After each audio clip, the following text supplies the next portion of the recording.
새벽 예배에 오신 의왕오류교회 성도님들을 주님의 이름으로 환영합니다. 오늘은 역대하 2장 1절에서 18절의 말씀을 가지고 위대하신 하나님이라는 제목으로 하나님 말씀을 나누겠습니다. 먼저 성경 봉독해드리겠습니다. 솔로몬이 여호와의 이름을 위하여 성전을 건축하고 자기 왕위를 위하여 궁궐 건축하기를 결심하니라. 솔로몬이 이에 짐꾼 7만 명과 산에서 돌을 떠낼 자 8만 명과 이를 감독할 자 3,600명을 뽑고 솔로몬이 사절을 두로왕 후람에게 보내어 이르되 당신이 전에 내 아버지 다윗에게 백향목을 보내어 그가 거주하실 궁궐을 건축하게 한 것 같이 내게도 그리하소서. 이제 내가 나의 하나님 여호와의 이름을 위하여 성전을 건축하여 구별하여 드리고 주 앞에서 창 재료를 사르며 항상 떡을 차려 놓으며 안식일과 초하루와 우리 하나님 여호와의 절기에 아침 저녁으로 번제를 드리려 하오니 이는 이스라엘의 영원한 규례이니라. 내가 건축하고자 하는 성전은 크니 우리 하나님은 모든 신분들보다 크심이라. 누가 능히 하나님을 위하여 성전을 건축하리요. 하늘과 하늘들의 하늘이라도 주를 용납하지 못하겠거든. 내가 누구에게 어찌 능히 그를 위하여 성전을 건축하리요. 그 앞에 분향하려 할 따름이니이다. 이제 청하건대 당신은 금, 은, 동, 철로 제조하며 자색, 홍색, 청색 실로 직조하며 또 아로새길 줄 아는 재주 있는 사람 하나를 내게 보내어 내 아버지 다윗이 유다와 예루살렘에서 준비한 나의 재주 있는 사람들과 함께 일하고 또 레바논에서 백향목과 잣나무와 백단목을 내게로 보내소서. 내가 알거니와 당신의 종은 레바논에서 벌목을 잘 하니 내 종들이 당신들의 종들을 도울지라. 아멘. 먼저 1절에 보겠습니다. 1절에 보니까 솔로몬이 여호와의 이름을 위하여 성전을 건축하고 자기 왕위를 위하여 궁궐 건축하기를 결심하니라 라고 합니다. 하나님께서는 이스라엘 백성, 자기 백성을 사랑하셨습니다. 그래서 솔로몬을 왕으로 세우시고 그에게 성전을 지을 준비를 허락해 주셨습니다. 성전을 짓는 것이 하나님의 이름, 여호와의 이름을 위하여 짓는 것이라고 말씀하고 이는 하나님의 성전을 짓는 것이 하나님을 위한 일이라고 말씀해 주셨습니다. 성전을 짓는 것은 하나님의 백성이 성전에서 하나님을 만날 수 있고 또한 하나님께 간구하며 기도드리며 나아갈 수 있기 때문입니다. 그러나 우리가 더불어서 알아야 할 것은 하나님이 단지 그 장소, 그 성전에만 한정되어 존재하신다는 것을 의미하는 것은 아닙니다. 그래서 정리해보면 하나님이 성전 안에 실질적으로 존재하신다는 것과 또한 하나님은 모든 피조 세계를 초월해서 존재하신다는 두 가지를 우리는 생각하고 가야 합니다. 솔로몬은 먼저 짐꾼 7만 명과 그리고 산에서 돌을 떠낼 자 8만 명, 그리고 이를 감독할 사람 3,600명을 뽑았습니다. 그리고 두로왕 후람에게 사절단을 보내 도움을 요청했습니다. 요청을 하기에 앞서 솔로몬 성전 건축 취지에 대해서 성경을 통해서 우리에게 말씀해주고 있습니다. 4절을 보면 이제 내가 나의 하나님 여호와의 이름을 위하여 성전을 건축하여 구별하여 드리고 주 앞에서 향재료를 사르며 항상 떡을 차려 놓으며 안식일과 초하루와 우리 하나님 여호와의 절기에 아침 저녁으로 번제를 드리려 하오니 이는 이스라엘의 영원한 규례이니이다. 솔로몬은 성전 건축에 대한 취지를 분명하게 밝히고 있습니다. 이는 여호와의 이름을 위하여 성전을 건축하되 구별하여 드릴 것이고 그리고 자세하게 안식일과 그리고 초하루와 여호와의 절기에 아침 저녁으로 번제를 드릴 것이라고 말씀하고 있습니다. 솔로몬은 모세의 율법에 따라 성전에서 절기마다 또한 아침과 저녁에 번제를 드리기 위해서 성전을 건축하고자 한다고 말하고 있습니다. 그리고 3절에서는 솔로몬이 사절을 두로왕 후람에게 보내어 이르되 당신이 전에 내 아버지 다윗에게 백향목을 보내어 그가 거주하실 궁궐을 건축하게 한 것 같이 내게도 그리하소서. 아멘. 이어서 솔로몬은 이전에 다윗을 도와주었던 두로왕 후람에게 편지를 써서 요청을 하고 있습니다. 이 편지의 내용은 열왕기상 5장 이하에 기록한 내용보다 훨씬 자세하게 그리고 상세하게 역대하에서 기록하고 있습니다. 하나는 건축 자재로 사용될 나무와 기술자를 부탁을 하고 그리고 이 일꾼들을 보내달라고 이야기합니다. 여기서 재주 있는 자는 지혜로운이라는 뜻으로 쓰이기도 합니다. 그리고 이어서 6절에 보면 누가 능히 하나님을 위하여 성전을 건축하리오 하늘과 하늘들의 하늘이라도 주를 용납하지 못하겠거늘 내가 누구에게 어찌 능히 그를 위하여 성전을 건축하리오 그 앞에 분향하려 할 따름이다. 그리고 솔로몬은 여호와 하나님이 모든 신보다 더 뛰어난 분이며 하나님은 피조 세계를 초월해서 존재하는 분이라고 주장합니다. 그리고 좀 더 이야기하면 비록 하나님이 성전 안에 임재하신다고 하더라도 그것이 하나님이 계시는 유일한 장소라고 생각해서는 안 됩니다. 왜냐하면 성전은 여호와 하나님의 이름이 있는 곳이며 여호와의 눈이 밤낮으로 그곳을 살펴보고 있기 때문입니다. 그리고 하나님은 하늘에서 자신의 자녀들이 기도하는 그 기도를 들어주시고 계십니다. 그래서 여호와께서 계신 곳은 하늘이고 하나님은 어떤 장소에도 제한받으시지 않는 것을 우리는 알아야 합니다.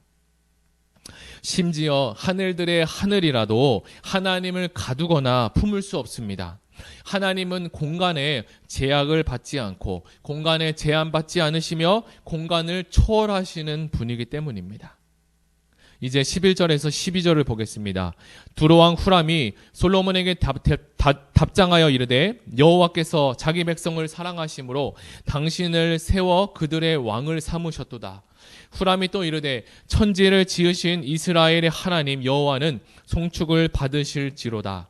다윗 왕에게 지혜로운 아들을 주시고 명철과 총명을 주시사 능히 여호와를 위하여 성전을 건축하고 자기 왕위를 위하여 궁궐을 건축하게 하시도다. 두로암 후람은 이방 왕이었지만 이스라엘의 하나님 여호와를 창조주로 인정하고 있습니다. 그리고 후람은 성전 건축과 함께 다윗의 아들인 솔로몬 왕에게 하나님께서 지혜를 주셨다라고 이야기합니다. 그리고 기꺼이 솔로몬의 요청에게도 수락하겠다고 회신을 보내고 있습니다.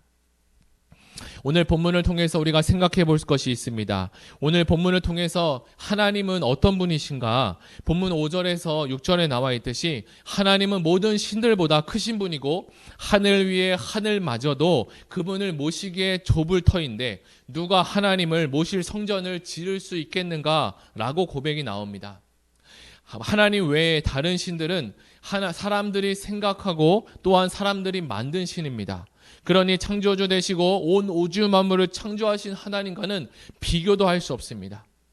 솔로몬의 지혜는 온 우주 만물을 창조하신 하나님의 위대하신 능력을 지금 조금 알고 있습니다. 우리는 살면서 하나님의 지혜가 그리고 하나님의 능력이 얼마나 위대하고 능력 있는 것인지 잊고 살아갈 때가 있습니다. 그래서 우리의 문제 앞에 끙끙거리며 하나님의 도움을 구하기보다 내 지혜로 그리고 내 생각으로 이 문제를 헤쳐나가려고 할 때가 있습니다. 물론 예수님의 제자들도 거센 파도가 불고 바람이 불 때 자신들이 어부 출신이고 바다와 파도의 전문가라고 생각을 했으며 갈릴리의 잔뼈가 굵은 자라고 생각했습니다. 그러나 제자들이 해볼 것을 다 해봤는데 오히려 바람과 파도는 더 거세게 불 뿐만 아니라 고쳐지지 해결되지 않는 것이었습니다. 그때 제자들은 예수님이 보이기 시작했습니다. 예수님은 거센 파도와 바람의 앞에 주무시고 계셨습니다. 제자들은 고기를 잡을 줄 알았지만 예수님의 위대하심을 알지 못했습니다. 그리고 주무시고 계신 예수님을 깨우기 시작했습니다. 예수님은 이 상황을 이미 다 알고 계셔서 큰 강풍이 일어나며 물결이 배에 부딪혀 들어와 배에 가득하게 된 그 자리에서 바람을 꾸짖으시며 말씀하셨습니다. 바다야 잠잠하라 고요하라 하시니 바람이 그치고 아주 잔잔해졌습니다. 그리고 이어서 예수님은 제자들에게 말씀하셨습니다. 어찌하여 이렇게 무서워하느냐? 너희가 어찌 믿음이 없느냐라고 하셨습니다. 제자들이 놀라며 누구이기에 바람과 바다도 순종하는가 라고 했습니다. 우리가 믿는 하나님은 바람과 바다가 순종할 뿐만 아니라 바람과 바다를 창조하신 하나님이십니다. 책망받은 제자들처럼 우리의 믿음이 연약해서 하나님의 능력을 작게 생각하고 있는 것은 아닌지 우리 자신을 돌아보면 좋겠습니다. 오늘 본문에 나오는 솔로몬 왕과 두로 왕 후람은 하나님의 위대하심을 찬양했고 그리고 하나님의 위대하심을 인정했습니다. 우리도 솔로몬의 지혜와 그리고 솔로몬의 믿음을 보며 하나님의 위대하심을 찬양하고 인정하는 시간이 되기를 예수님의 이름으로 축복합니다.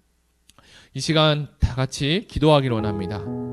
하나님 아버지, 우리는 성경을 보며 하나님이 어떤 분이시고 하나님의 위대하심을 날마다 듣고 알고 있음에도 놓치고 잃어버리고 살 때가 있습니다.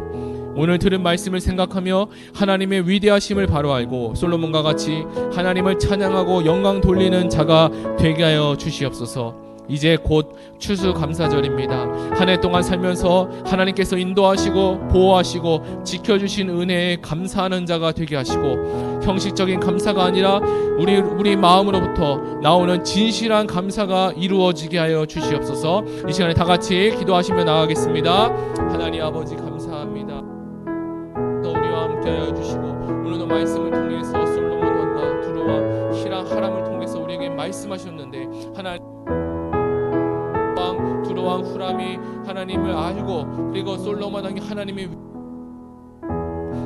우리가 하나님의 위대하심과 하나님의 창조주 하나님을 놓치고 살 때가 있는지 그리고 하나님 생각하기를 원합니다. 주님 이 시간에 하나님의 능력을 잊고 살아갈 때가 하나님 있었다면 지금 이 시간 우리가 기도를 통해서 하나님 우리에게 하나님의 위대하심과 하나님의 능력 있으심을 하나님 온 우주 만물을 창조하신 그 하나님의 능력 전능하신 그 능력을 우리가 올바로 다시 깨달을 수 있도록 하나님 함께하여 주시옵소서.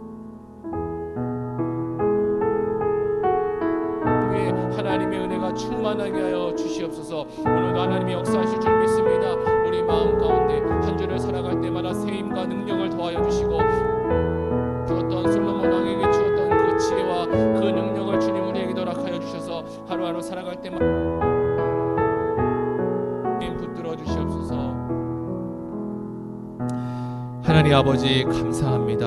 하나님께서 우리에게 어떤 분이심을 바로 이해하고 잊지 않게 하여 주시옵소서. 그리하여 오늘 우리에게 주신 삶을 어떻게 살아야 하며 또 우리에게 주신 것들을 어떻게 사용해야 되는지도 바르게 이해하고 사용하게 하여 주시옵소서.